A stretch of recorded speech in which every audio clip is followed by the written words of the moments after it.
말씀만 배언이 되도록 해주시고 온전히 은혜 받아 참으로 변화받는 삶 살아가도록 성령으로 역사 인도하실 줄 믿고 감사드리며 예수 이름 받들어 기도하옵나이다. 아멘. 서로 상대방 보시면서 옆에 보고 두 번 사랑합니다 하시고 뒤에 앞에 보고 사랑합니다.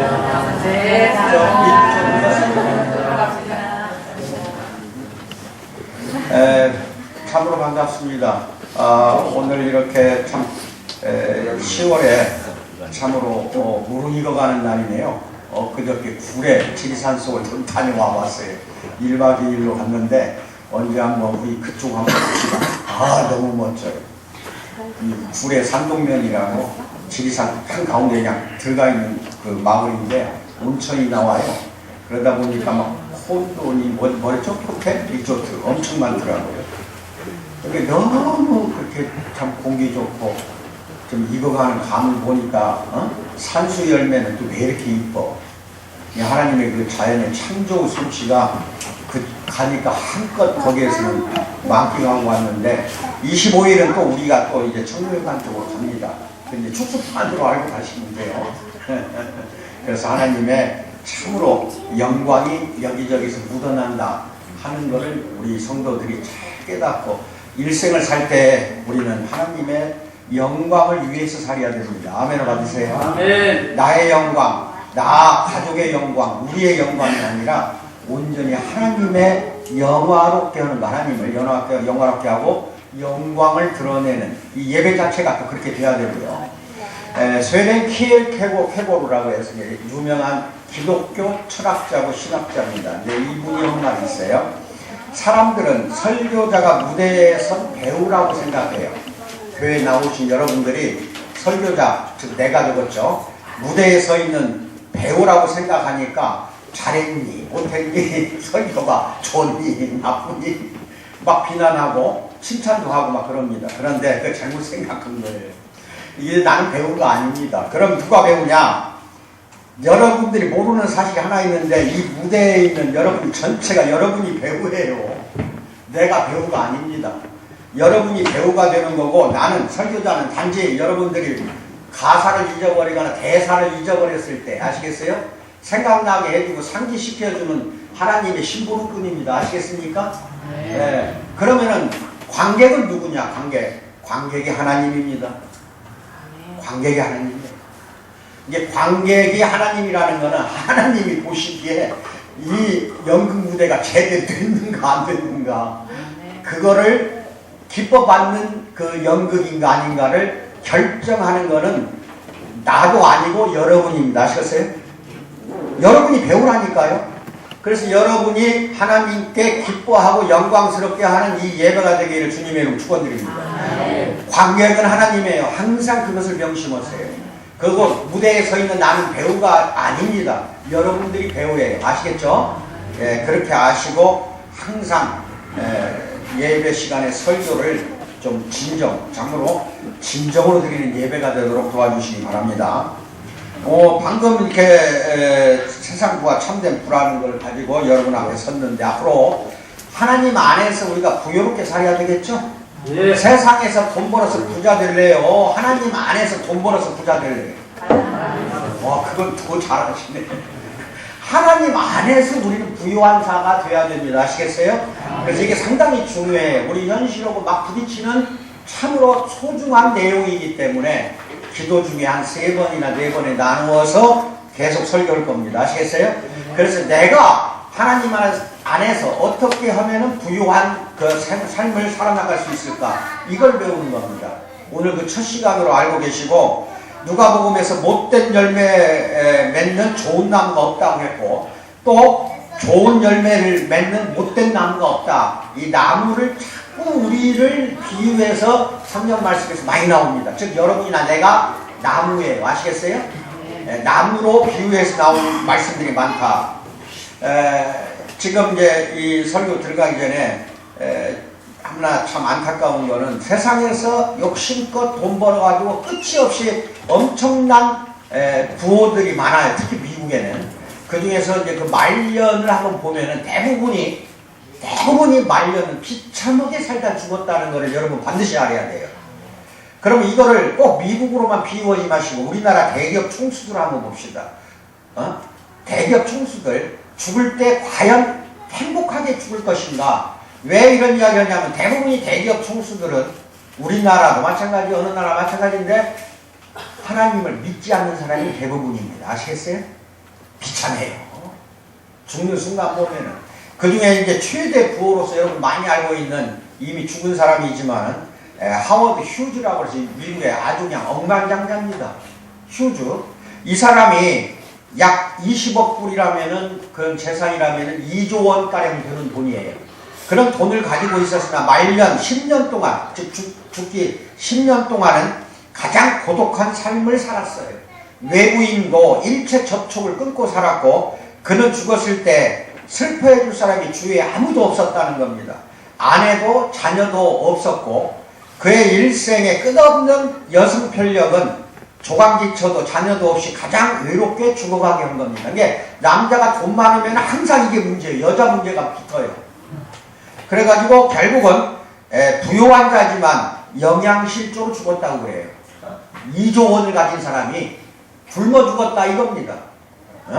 그가 방탕한 생활로 병들어 누웠을 때 재산을 탐내고 노리는 자들은 많이 찾아왔으나 따뜻하게 간호해주는 사람 없어가지고 결국 못 먹어서 굶주려가지고 10년 동안 굶다가 죽었다니까요. 2조 원을 가진 사람이. 자, 우리도 이런 삶을 살래요? 아니 2조 원이 아니라 단 2억만 가져도 행복하겠죠. 돈에 대한 욕심은 끝이 없어. 아무튼지 간에 2조 원, 2억 원이 중요한 게 아니라 하나님을 믿고 죽었냐, 믿지 않고 죽었냐, 이거에 따라서 말년이 비참하냐 행복하냐가 결정이 된다는 거, 이거 잘 알고 계시기 바랍니다. 여러분들이나 나는 이 교회에 와서 예배드리고 하나님을 영광을 드리는 얼마나 참으로 복받은 사람인지 몰라요. 이거 하나만 해도 하나님 우리한테 큰 복을 베풀어 주신 겁니다. 선택받았다는 것 같이 좋은 거 없어요. 아시겠어요? 그리고 우리는 말년이 항상 행복하다는 걸 믿고 삶을 살아가는 여러분이 되시기를 축원드립니다. 아멘. 예. 그리고 또 이제 장폴 게티라는 사람이, 이 사람도 죽었어요. 이거는 미국에서 아주 석유 왕이에요. 미국 가면 이제 석유를 많이 나와요. 미국이라는 나라가 땅에서. 이게 석유 왕인데 장폴 게티라고 약 40억 불이니까 3, 4조 원 이상을 갖고 있었던 갑부예요. 근데 사생활을 행복하지 못했어요. 5번 결혼을 했어요. 이게 무슨 행복이에요? 그 다음에 5번 이혼했어요. 1959년에 그 막내 아들이 폐렴으로 죽고 1973년에는 장남이 술을 너무 많이 먹어갖고 세상을 떠났어. 많은 재산은 그의 생명에 대해 아무런 유익을 주지 못했다 이겁니다. 근데 이게 인간이 아니라 이 짐승도 그래요. 여러분 동물의 왕국 한번 잘 보세요. 사자든 호랑이든 뭐가 됐든지 간에 하여튼 먹이 이거 끝까지 물고 늘어져요. 근데 거기까지는 생존 본능이니까 이해가 가요. 독수리 이야기 하나 하죠. 나이아가라 폭포가 있어요, 미국에. 그래서 독수리가 딱 보니까 아우 막 물에 상류에서부터 양 한 마리가 떠내려가고 있는데 이 양을 갖다가 창궁에 있는 독수리가 보니까 먹음직스럽거든요. 죽어가고 물에 떠내려가는 양을 보고 덤벼들었습니다. 그래서 막 쪼아먹고 파먹고 맛있게 먹고 하여튼 그냥 배부르게 터지게 먹는 거야. 그런데 그 폭포에 가까이 올 때까지도 물살이 그렇게 빠를 거 아니에요. 이제 폭포에 떨어지면 이제 끝나는 건데 가까이 갈 때까지도 아무리 물살이 빨라도 자기는 폭포에 안 떨어진다 이거야. 날아가면 되니까. 아시겠어요? 그래서 계속 뜯어먹는 거야. 그것도 모르고. 그러고 나서 이제 폭포에 가까이 떨어지려고 하는 찰나 날아가려고 보니까 발톱이 양 그 살 속에 박혀버린 거예요. 이게 빠지질 않아 이 발톱이. 그래서 양과 함께 떨어져서 죽었다는 그 예화가 있습니다. 우리가 세상을 살 때 돈 아무리 가지고 있으면 무엇을 할 것이며 탐심이 아무리 많다는들 그거 가지고 죽으면 뭘 구하냐는 거죠. 인생 참 빠릅니다. 제가 사업을 안 했다고 한다면 이게 실감이 안 나요. 근데 엄청나게 저도 크게 돈 벌어본 사람이고 지금이야 처자식한테 다 물려줬지만 아무튼 간에 하나님의 재정 원칙이 있다는 거 이거 반드시 알아야 됩니다. 하나님이 우리한테 바라는 재정 원칙이 있고 재정 계획이 있어요. 제가 이제 다음 주나 돼가지고 프린트해서 나눠드리려고 하는데, 중요한 건 뭐냐면은 돈에 대해서, 재물에 대해서, 돈과 재물에 대해서 신구약 성경을 전부 제가 조사를 했더니 A4 용지로 11페이지가 나와요. A4 용지로 까마득한 글자로. 이거 어마어마하게 나와요. 돈과 재물에 대해서. 그런데 이 돈과 재물에 대해서 나오는데 그 하나님의 재정 원칙은 우리에게 하나님이 부의 축적에 대해서 절대로 여러분들을 탓하지 않습니다. 돈 버는 거 절대로 하나님은 여러분을 갖다가 왜 돈 벌었냐 이렇게 따지질 않아요.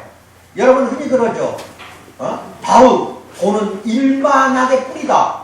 디모데전서 6장에 그 말씀만 생각을 하고 있어요.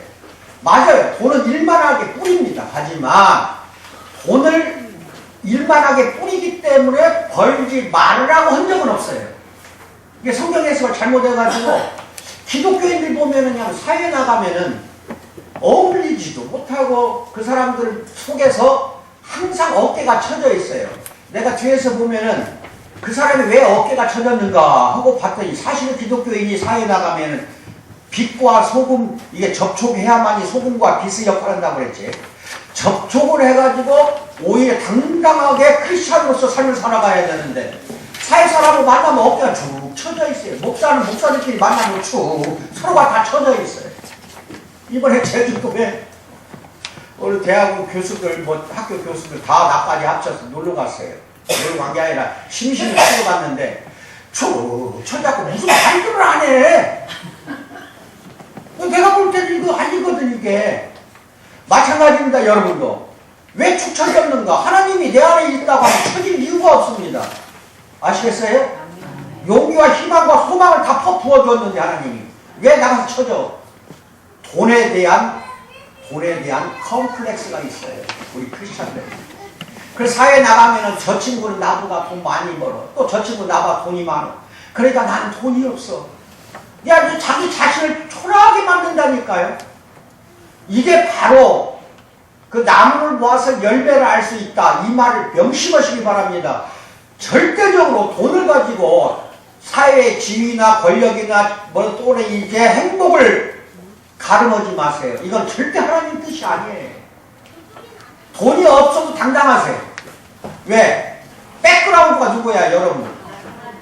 하나님을 모르고 있어. 왜? 하나님을 왜 여러분들이 의지하지 않으니까 밖에 나가서 사회사람들과 어울렸을 때 여러분들이 초라하게 느끼는 겁니다.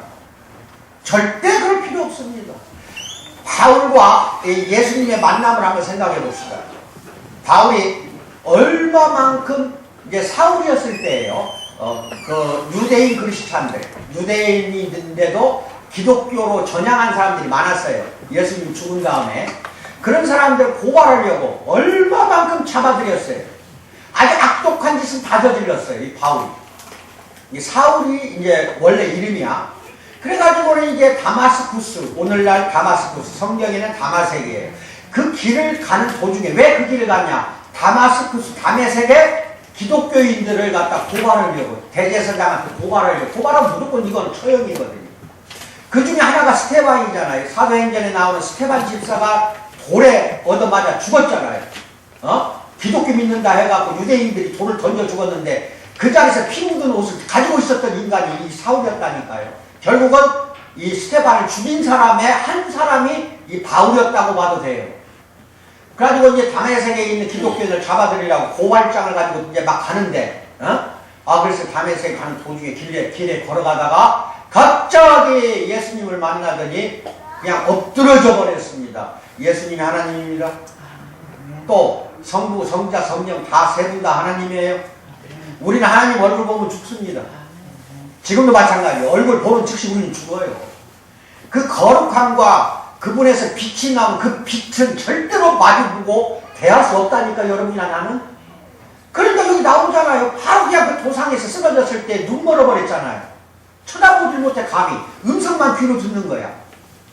그리고 나서 이제 다마섹에 있는 말하자면 어느 집에 가가지고 아나니아가 올 때까지 3일간 기다렸다가 그 아나니아가 가서 안수기도 하는 바람에 이제 눈이 떠지는 겁니다. 3일 동안 봉사로 있었어. 그 3일 동안 바울은 어떤 생각을 했을까? 간절하게 이제 예수님을 만났으니까 변화가 와가지고 간절하게 그리스도, 예수 그리스도를 간증도 하고 복음을 전파해야겠다는 사명감으로 3일 동안을 명상도 하고 기도도 하고 묵상했을 거 아니냐 이거예요. 이게 인생의 터닝포인트라고 합니다. 같이 터닝포인트. 여러분이나 나는 변화되는 어떤 터닝포인트가 반드시 있어야 됩니다. 그 터닝포인트가 있었기 때문에 여기 이 자리에 여러분들 오신 거예요. 비록 여러분들이 유아세례 받아가지고 어려서부터 엄마 아빠 따라다니면서 교회 다닌 사람들도 살다 보면 터닝포인트를 만나게 되는 거고, 불신자로서 이 세상의 속세의 사람들과 어울려 살다가 그러다가 다시 말하자면 예수님의 그 억눌림, 예수님의 인도에 따라서 여기 오신 분도 있을 겁니다. 그게 터닝포인트예요. 우리는 반드시 예수님을 한번 만나야 됩니다. 그 만나는데 언젠가는 여기 오신 분은 만났기 때문에 여기 오신 거지, 안 만나면 여기 못 옵니다. 아시겠어요? 또 이제 이런 분도 있을 수 있어요. 밖에서는 안 만났어도 친구 따라 강남 간다고 야, 오늘 교회 가서 11시 예배는 한번 드려보자 해서 따라온 사람들도 있어요. 그런데 그냥 와가지고 여기에서 하나님이 강력하게 역사를 해가지고 터닝포인트가 확 바뀌는 분들 얼마나 많아요. 밖에서든 교회에서든 바뀌는 그런 시기가 있다니까요.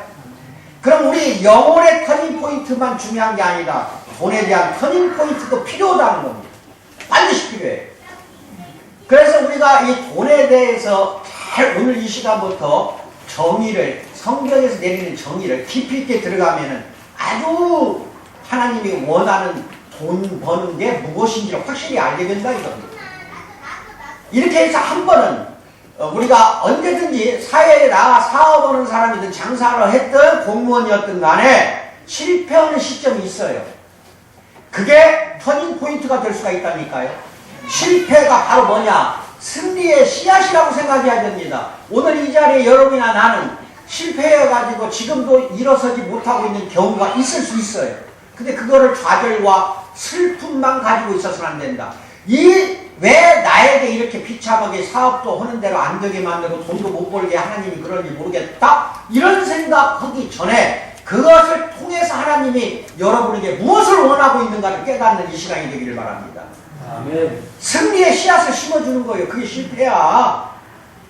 그래, 실패라는 디딤돌을 딛고 일어서는, 그래서 반드시 여러분들은 하나님 안에서 큰 축복을 받는 그러한 우리 사랑하는 성도 되기를 축원드립니다. 제가 누차 이야기했지만은 저는 6번을 쓰러지고 7번째 일어났어요.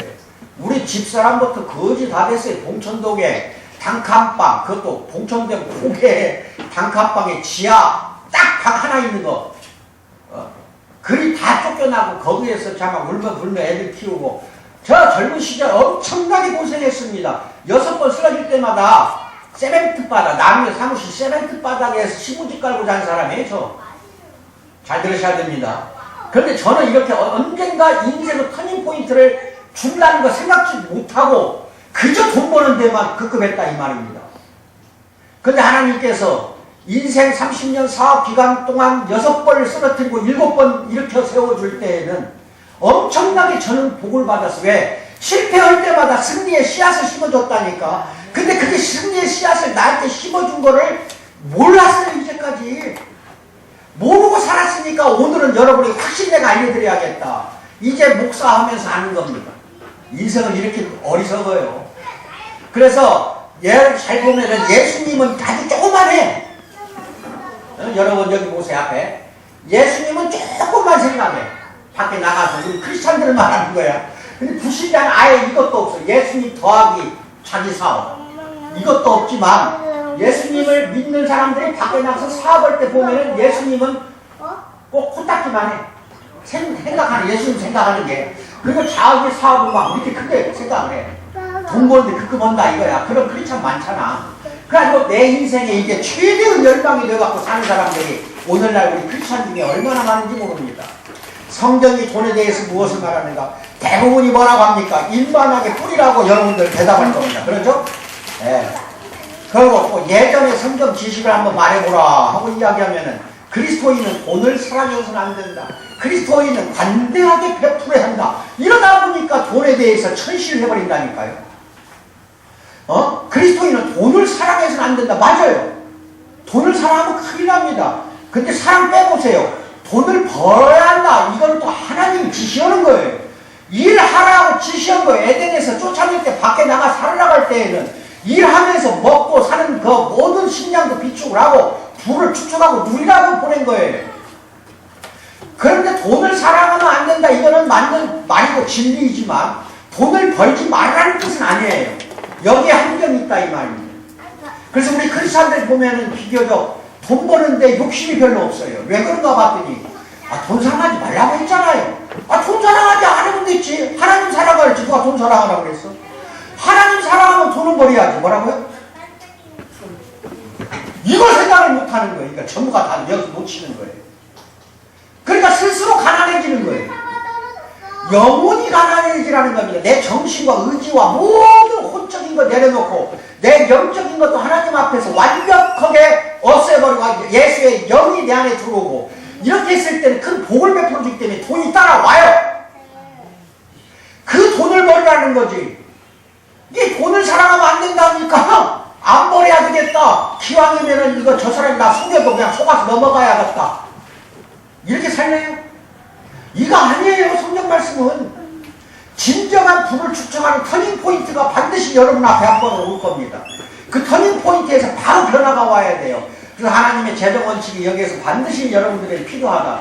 잘못된 신앙 지식이나 잘못된 믿음을 가지고 세상 살다가는요 하나님 길에 놓쳐버립니다. 길을 잃어버린다니까요. 그래서 그 방향을 내가 잡아주기 위해서 앞으로 한 2-3시간, 3-4시간 걸려서 내가 이야기한다는 겁니다. 이 말씀을 대언할 때 큰 복으로 받으시기 바랍니다. 아멘. 1923년 시카고에 에디워트 비지 버치 호텔 거기에 중요한 회의가 있어가지고 9명의 미국의 대재벌들이 모여서 회의를 했습니다. 그리고 25년 후에 보니까 9명이 전부 비참하게 죽었어요. 예를 들어서 강철계의 유명한 수화부는 파산하고 죽었고 비료계의 유명한 대재벌 이슈는 부정축제로 파산이 됐고 가스계의 유명한 홉스는 정신병 환자가 돼서 죽었고 9명이 다 그렇게 죽었어요.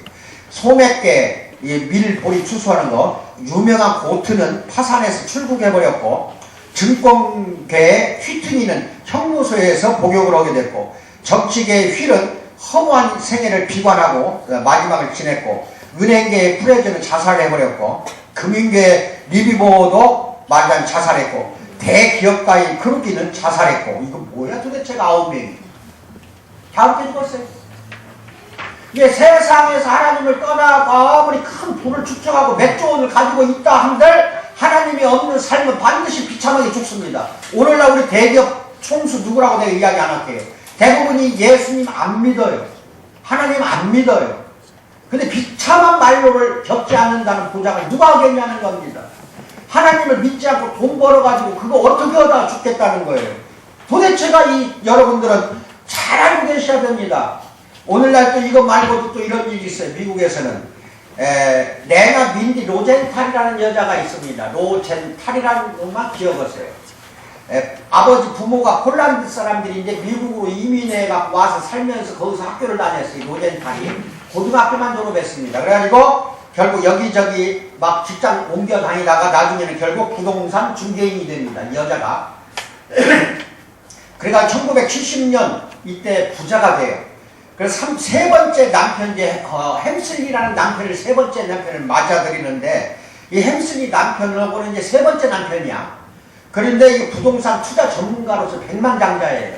이 햄슬리가.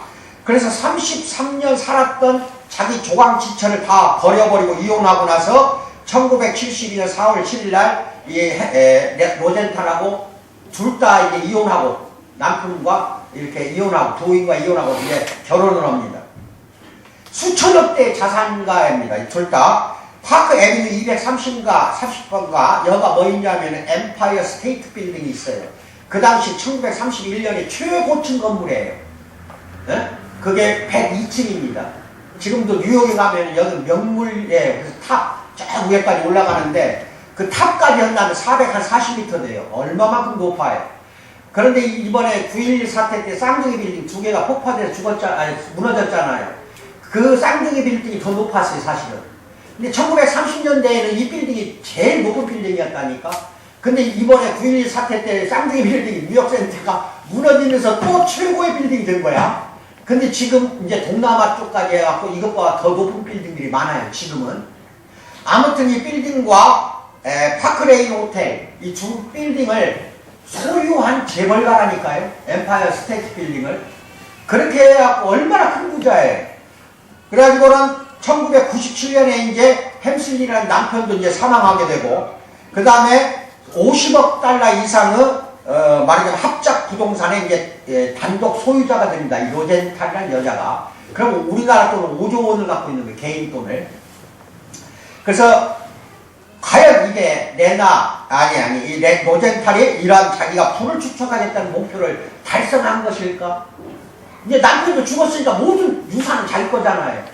세 번째 결혼한 덕택에 다 그렇게 5조 원이나 받게 된 겁니다. 여자가. 여러분들 이거 이야기하면 여기 계시는 분들 여자들은 그런 남자 부러워하지? 틀림없이 여러분 속에는 그런 이상한 씨앗이 있을 텐데 이런 남자 찾기를 오늘부터 헤매봐. 빨리 죽어버리면 유산은 누구 거예요? 5조 원이야. 대단해. 근데 이제 죽어갈 때 이 여자는 친구 한 명도 없었고, 처음 결혼으로 얻은 독자가 아들 하나 있었는데 제이라는 아들이 있어요. 사이가 무지무지하게 안 좋아요. 그래가지고 아들이 42살 때 심장마비로 또 사망을 해버려요. 그러니까 아들이 살아있을 때 어머니 로젠탈한테 빌려 쓴 돈이 있었던 모양이야. 5조 원이나 되니까 이건 해서는 안 될 짓이야. 이거는. 근데 빌려도 쓴 돈을 갚지도 않고 갑자기 아들이 사망하니까 이제 며느리 오고 손자들이 있었을 거 아니야. 내놔라 돈 빌려준 거. 아들이 죽으니까. 그래서 소송을 벌려가고 며느리 오고 손자를 쫓아내버렸다니까요. 살려셔야 돼. 이 돈에 눈 멀면 이때도 돈이 눈 멀면은. 그래 며느리와 4명의 손자들이 임대주택에 세들어 살다가 거기서도 또 쫓겨나고. 왜? 돈 내놔라 이거야. 소송을 자꾸 거니까. 거지를 만들어버렸잖아요. 어차피 5조 원은 자기 돈이 됐는데 자기 아들 손자들 며느리까지 다 쫓아내고, 아들은 이제 죽었지만 그렇게 며느리 손자를 쫓아내고, 그 다음에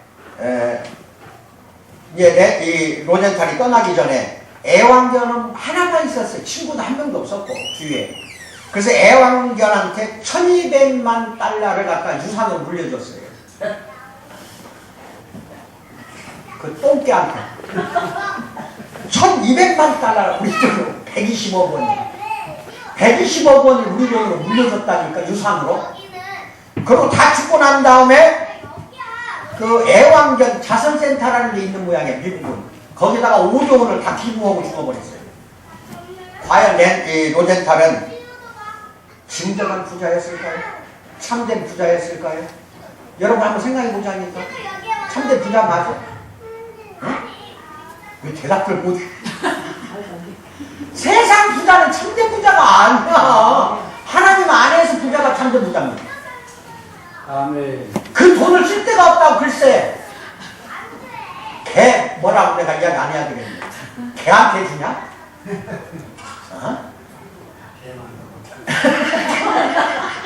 그렇다니까. 이게 돈만 어두워지면은요, 아무데나 여러분도 돈 많다고 봐. 아무데나 푼푼 갖다 다 날려버리잖아요. 돈 많으면은 이상하게 안 보이는 것 같아. 우리 크리스찬들 그러면 안 됩니다. 아시겠어요? 네. 그냥 돈 좀 더 벌라고. 이 여성들 잘 들으세요. 어디 10,000원 한 장, 1,000원 한 장 가지고 시장 가면 깡이라고 정신을 못 차려. 뭐라고? 반찬 깡이라고. 살림하는데 하여튼 그렇게 잘할 수가 없어요, 여자들이. 그러니까 남편이 이제 돈을 맡깁니다. 근데 누가 와가지고 3부가 아니라 5부 이자 줄 테니까 100만원 빌려달라 후딱 줘버려. 뭐라고? 내 손에 돈이 있으니까 눈에 안 보이는 거예요. 하나님도 안 보이는 거라니까요. 여러분 이거 심각합니다. 예? 그래서 나는 그런 생각을 가져. 부인은 99만원만 갖고 댕겨야 돼. 만원만 갖고 댕기든지 10만원만 주고 나머지 돈을 다 뺏어버리든지.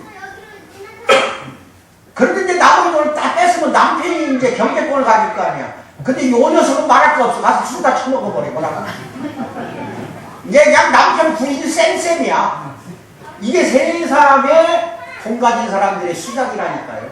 돈에 눈이 멀게 돼 있다니까. 돈 없는 사람이 갑자기 여러분한테 1억 원이 하나님이 딱딱 주었다 합시다. 그거 어디다 쓸래? 빨리 말해보라니까 지금.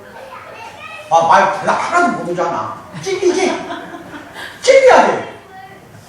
그래서 여기 봅시다. 누가복음 16장 10에서 12절 시작. 지극히 작은 것에 충성된 자는 큰 것에도 충성되고 지극히 작은 것에 불의한 자는 큰 것에도 불의하니라. 너희가 만일 불의한 재물에도 충성하지 아니하면 누가 참된 것을 너희에게 맡기겠는가? 너희가 만일 남의 것에 충성하지 아니하면 누가 너희의 것을 너희에게 주겠는가? 이게 청지기 비유예요. 이 앞절에 그거 나와 청지기가.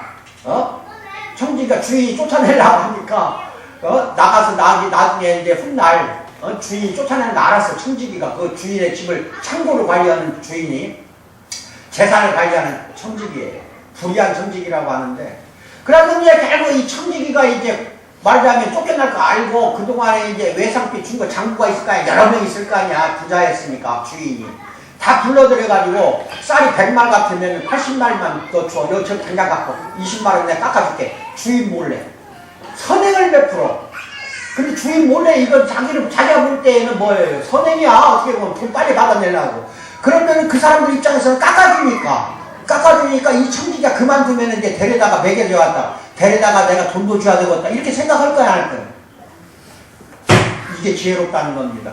그래서 뭐라고 말해? 불의한 재물에 충성 못하는 사람은 참된 재물도 맡겨주지 않는다는 겁니다, 하나님. 충성을 다 하라는 겁니다. 그것은 뭐예요? 부를 축적하라는 게 아니에요. 벌써 선행을 저질렀잖아. 저쪽 상대방 입장에서 보면은.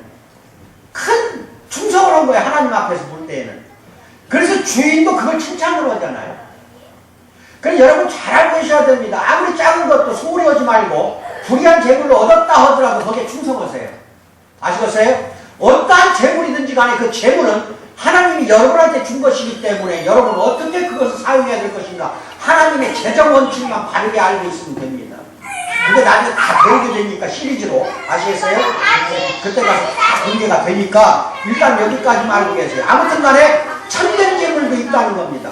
하나님이 너한테 참된 재물을 어떻게 맡기겠냐 이거야. 불의한 재물에도 충성을 못하는 사람인데 불의한 재물에 충성도 못하는데 어떻게 너희한테 참된 재물을 주겠냐. 그러니까 참된 재물 부자가 되기 위해서 열심히 사다리를 타고 올라왔는데 참된 재물이라니. 그럼 내 사다리가 엉뚱한 벽에다가 걸쳐져 있구나. 이건 당연한 거 아니냐. 이게 터닝포인트가 반드시 필요해요. 내 인생을 주관하는 작은 하나님이 바로 돈이었다니까. 지금까지 방금 이야기했는데 남편이든지 부인이든지 돈만 많으면 눈이 어두워져. 왜? 작은 돈 하나님이 되어버리고 돈 자체가 작은 예수가 되고 작은 하나님이 되었다 이겁니다. 그래서 돈은 말하자면 절대로 여러분들이 사랑해서는 안 된다는 건 철칙이에요. 그것도 여러분 잘 알고 계셔야 돼요. 예? 그래서 내 마음속에 과거로부터 자유로워지고 미래를 새롭게 시작하는 리셋 버튼을 누르고 싶은 경건한 열망이 자라나게 되는 그 시점이 있어요. 다시 시작한다는 게 리셋 버튼이라고 해요. 그것을 다시 한번 눌러보자. 오늘 이 시간에 이렇게 안 살았다고 한다면 사랑하는 우리 성도들이요. 밖에 나가는 즉시 리셋 버튼 눌러야 된다. 이걸 알고 나가셔야 돼요. 리셋 버튼 다시 누르세요. 변화를 맞아야 됩니다. 이 시간부터는. 가장 그 고결한 삶은 토마스 아퀴나스가 13세기의 신학자예요. 자신의 행동의 주체가 되는 사람이 가장 고결한 삶을 사는 사람이다. 언제나 다른 것들, 이제 여기는 돈도 있고 세속사에 사는 친구들도 있겠죠. 다른 것들에 끌려다니는 삶은 죽은 삶이다. 이렇게 이야기를 합니다. 그래서 자신이 주체가 되는 삶을 살아라. 끌려다니지 말라. 이때 자신 주체라는 건 뭐냐? 하나님의 삶이, 즉 하나님 주체의 삶이 되어야 된다는 겁니다. 그 디모데전서 6장 10절 같이 읽어요. 시작. 돈을 사랑하니 일만하게 뿌리가 되나니 이것을 탐내는 자들은 미혹을 받아 믿음에서 떠나 많은 근심으로서 자기를 찔렀도다. 돈만 많으면 자기를 찔르는 거예요. 자기만 근심, 자기만 스트레스 이런 것이 생기다 결국 정신병자로 되고 아까 이야기한 열거한 그 재벌들처럼 자살할 수도 있다는 겁니다. 아시겠죠? 그렇게 살면 안 된다는 거예요. 그래서 나무와 뿌리와 우리 이 세 가지 오늘부터 잘 기억하세요. 우리는 나무예요. 나무라면 분명히 뿌리가 있을 거 아니냐 이거예요. 뿌리. 그 다음에 우리 이걸 잘 생각하면부터 이제 한번 더 에덴 동산을 가봅시다. 에덴 동산에 하나님이 두 가지 나무를 심었어요. 하나는 생명나무고 하나는 선악을 알게 하는 나무입니다. 아시겠어요? 그러니까 이제 아담과 하와한테 뭐라고 하느냐, 생명나무는 딱 먹어도 되는데 선악과는, 즉 선악을 알게 하는 나무에 맺힌 열매, 선악과는 따먹어서는 안 된다. 둘 중에 하나를 이제 말하자면은 갈려줬어요. 이렇게 하면 안 된다는 거. 그러면 둘 중에 하나를 선택해야 되는데 여러분 선악과를 선택을 해요? 생명나무 선택을 해요? 당연한 거 아니냐 이거예요. 당연한 건데도 하와가, 아담도 마찬가지입니다. 사탄의 유혹, 뱀의 유혹으로 넘어가가지고 결국 선악과를 선택하잖아요. 여기서부터 악의 뿌리가 되기 시작한 겁니다. 만약에 생명나무를 딱 먹었더라면 오늘날 이렇게 전 인류들, 아담의 후손인 여러분과 내가 죄악 중에서 잉태되지도 않았을 것이고 죄악 중에 지금도 살지 않았을 거다 이겁니다. 이게 어디서 이루어지는 줄 알아요? 창세기에 나오는 에덴 동산의 생명나무가 다시 우리를 갖다가 살려주겠다 하는 약속이 계시록 22장에 나와요. 계시록에 가서 이제 다시 생명나무가 나온다니까 얼마나 이 성경이 오묘한지 몰라요. 그동안에는 이제 말하자면 심판받으려면은 우리가 결국 우리는 다 예수를 믿든 안 믿든 심판을 받아야 되는데 심판 자리에 섰을 때 내가 어떠한 행동을 했는가 반드시 물어본다고 그랬어요. 여러분이 어떻게 행동했나 하나님이 물어본다니까요. 그래가지고 이제 심판 자리에 서서 우리가 이제 천국 가게 될 경우 여러분들은 그 생명나무가 여러분이나 나를 이제 영생토록 살게 해준다. 이게 천국 복음이에요. 아멘. 이게 나중에 맨 성경 끝에 가서 나온다니까 생명나무가 또 한 번 나와요. 생명나무를 선택하지 않았기 때문에 하나님이 우리를 사랑하사 요한계시록 끝에 가서 생명나무를 다시 살려주겠다는 겁니다. 여러분이나 나를 다시 살려준다는 뜻이에요. 이게 아주 위대한 복음의 소식입니다. 얼마나 위대한 하나님이고 얼마나 사랑과 자비가 풍부한지 몰라요. 우리는 다 죽을 수밖에 없는 악인들이잖아요. 다 죄인들이에요. 그게 선악과를 따먹어갖고 이렇게 난리가 아니에요. 이렇게 비참하게 우리는 살 수밖에 없는 거를 예수님께서 오셔가지고 결국 우리 죄를 다 대속시켜줘서 얼마나 감사해요. 얼마나 십자가를 항상 생각하세요. 십자가 없는 복음이 있을 수가 없어. 우리 삶이 다시 돈 따라가다가 세상 돈 따라가다가 결국은 하나님을 다시 예수님을 다시 십자가에 못 박아 창으로 찌르는 우리가 된다니까요. 다시 사용시킨다니까 우리가 지금. 그러한 삶을 우리는 살아서는 안 되겠다. 좋은 열매는 반드시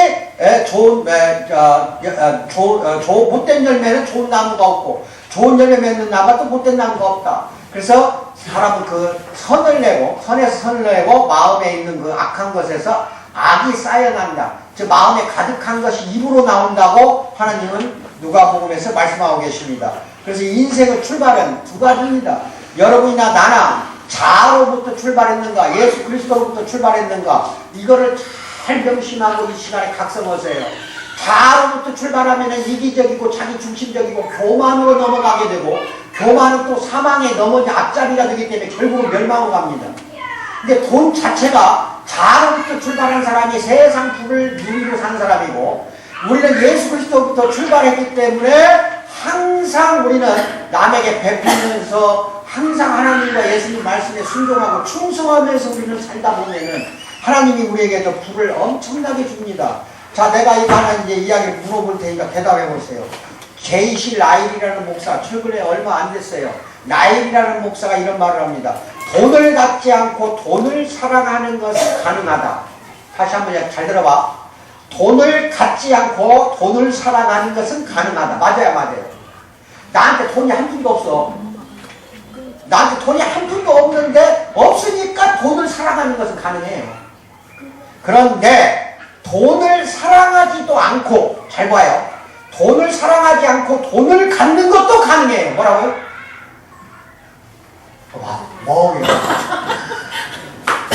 돈을 사랑하지 않고도 돈을 갖는 것도 가능하다 이겁니다.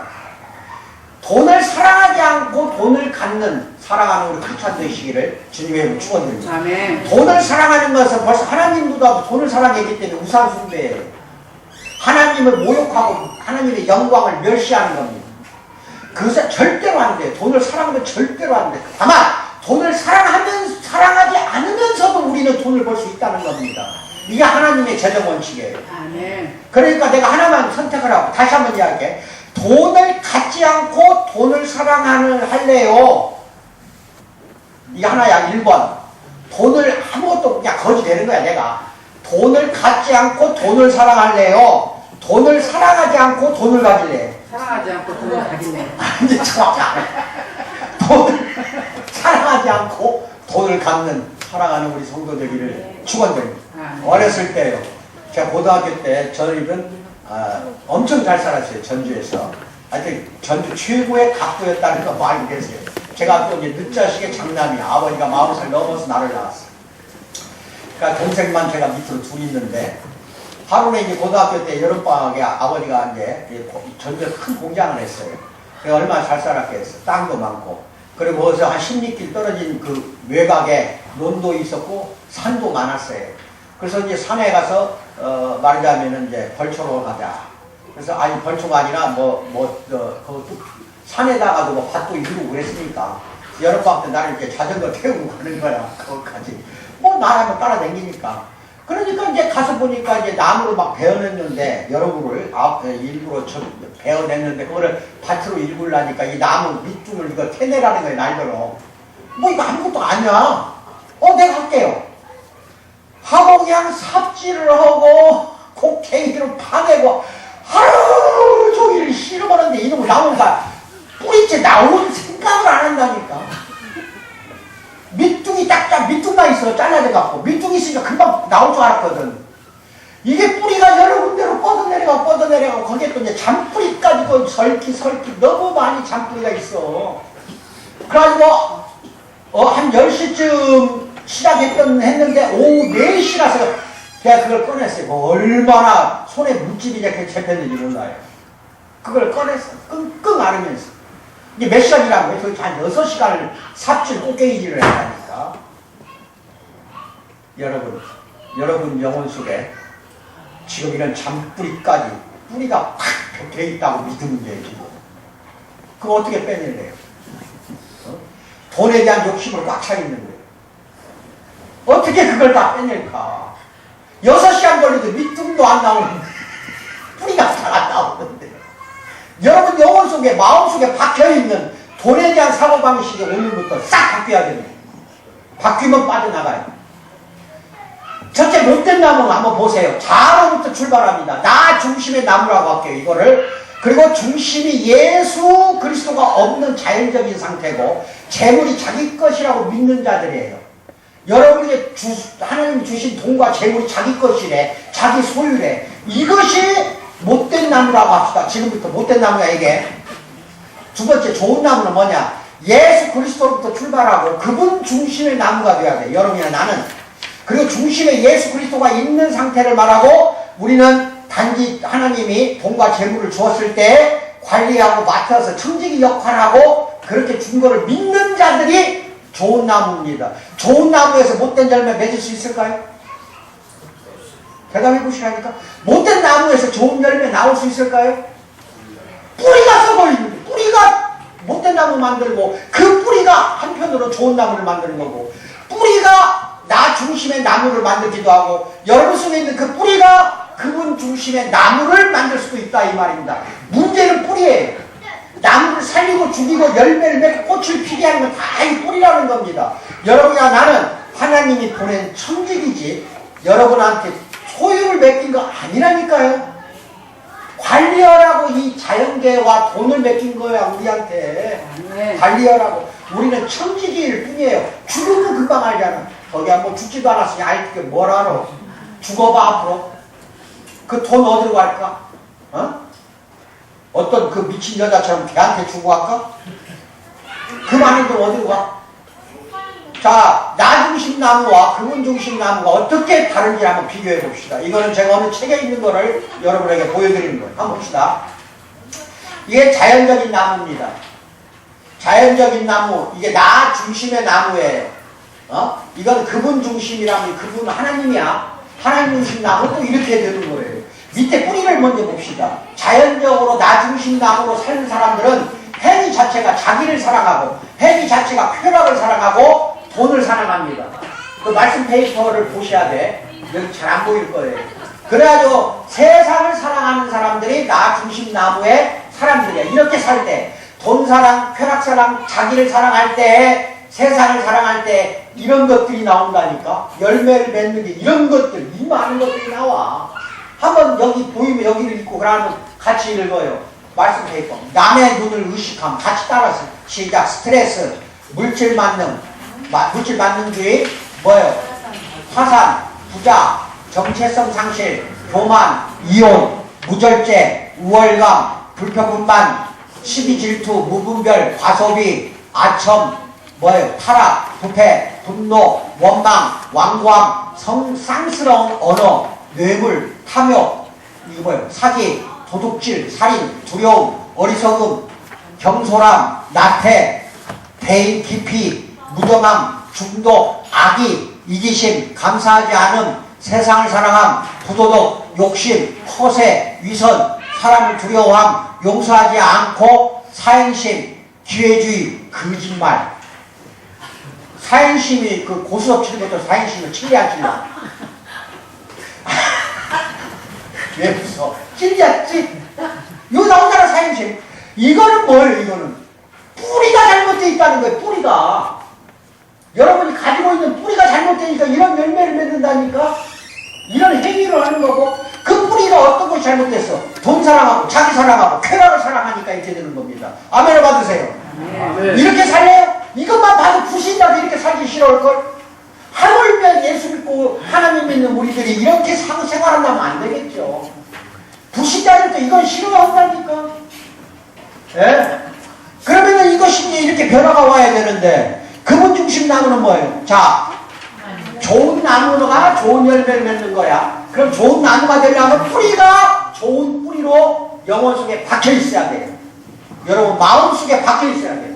그래서 이거 신념이라고 할 수가 있어. 행위가 아니라 하나님을 사랑한다는 한 신념으로 살아야 되고, 또 뭐예요? 베푸는 걸 사랑하는 신념, 사람을 사랑하는 신념. 그래서 하나님을 사랑하는 신념으로 사는 사람들은 이러한 행위의 열매가 맺어진다는 겁니다.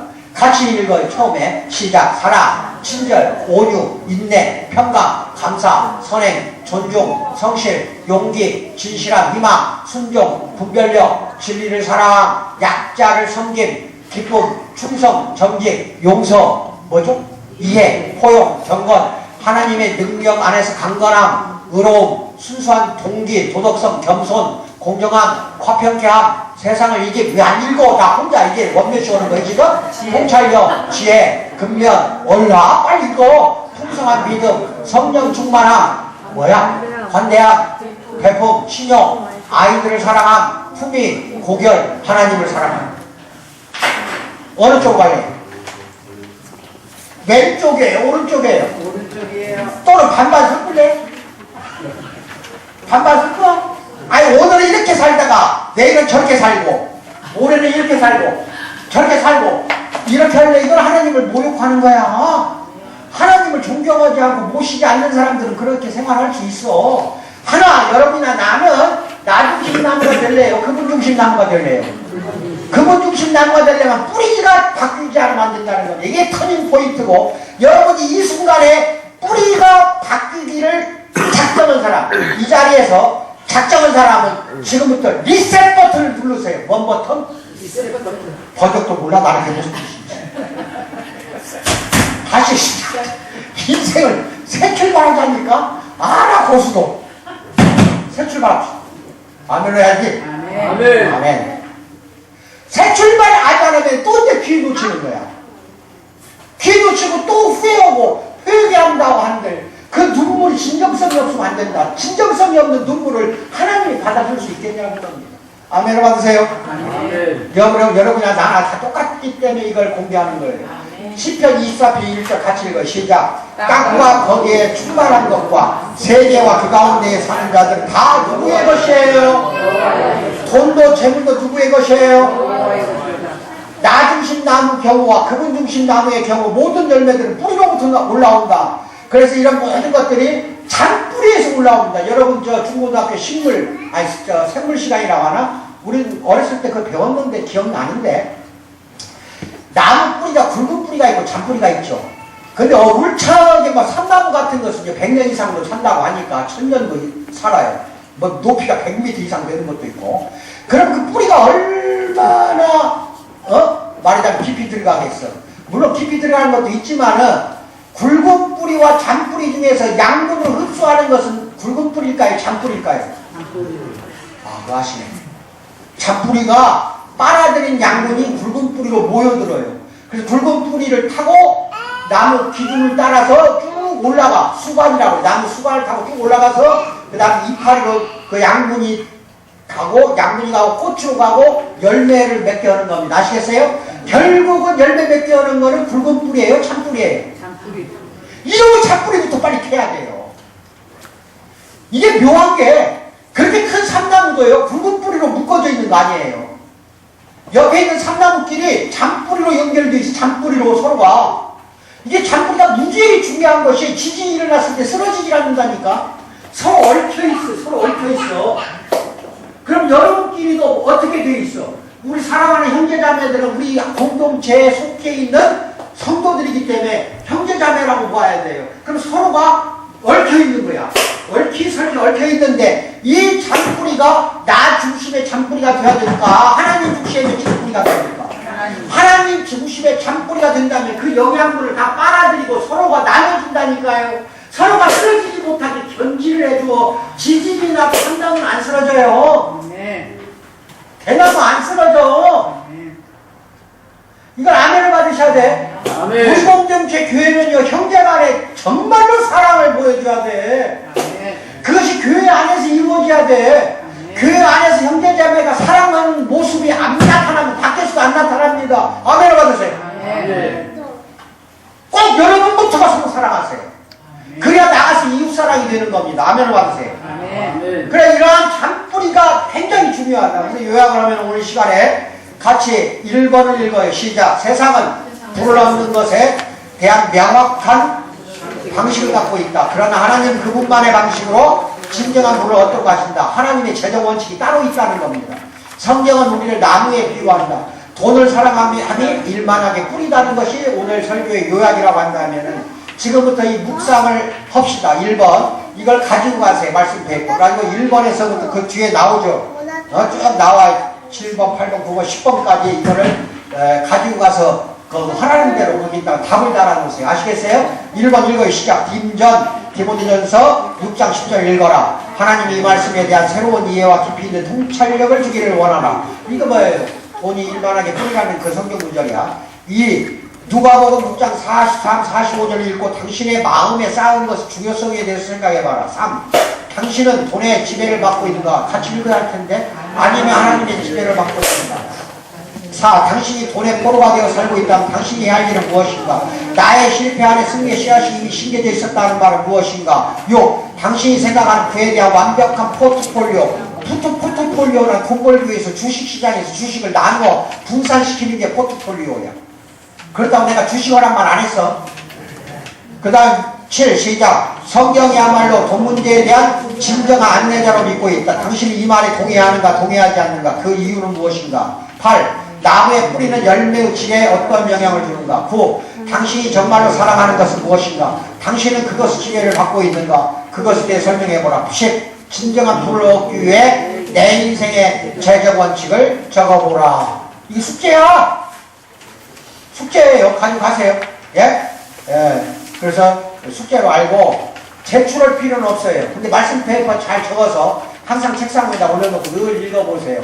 이걸 읽어보시고 다음 주에 또 주일날 더 멋진 말씀 이렇게 하나님이 나를 통해서 여러분에게 드릴 거예요. 선보실 겁니다. 그래서 여러분한테 하나님이 하는 이야기는 돈을 사랑하지 않고 또 돈을 벌으라는 겁니다. 결론은.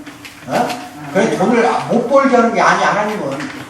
전부가 보면은요, 구약 신약 성경이 돈에 대한 이야기, 재물에 대한 이야기야. 즉, 축복과 복에 대한 말씀들이에요. 즉, 성경 자체가 복을 주겠다는 거니까. 이게 물질적인 거 너무 깊이 오지 마세요. 영적인 복뿐만 아니라 하나님은 우리에게 물질적인 복을 반드시 주겠다고 한다니까. 그런데 끝에 가서 비참하게 죽어가는, 참아 세상적인 복을 추구하다 죽어가는 자들, 그분 중심의 나무로 살지 않고 나 중심의 나무로 사는 자들, 이런 자들을 빨리 생각해 보세요. 아, 나는 오늘 이 시간이 터닝 포인트가 되어야 되겠다. 아멘을 받으세요. 아멘. 기도하겠습니다. 사랑의 하나님 아버지 참으로 감사합니다. 오늘 이 시간에 참으로 하나님 안에서 하나님 재정 원칙에 따라 살아가기로 결단하고 있는 이 시간이 되기를 참으로 하나님 우리 살아가는 성도들 성령으로 역사하고 인도하여 주실 줄 믿습니다. 항상 살아가는 삶에서 하나님 중심의 삶이 되도록 해주시고 항상 예수 그리스도의 말씀으로만 출발하는 살아가는 성도들 되기를 간절히 빌고 원하올 때 감사드리며 예수님 받들어 기도하옵나이다. 아멘. 이 시간에는 헌금위원 나오시죠. 헌금 시간입니다. 1절만 하겠습니다.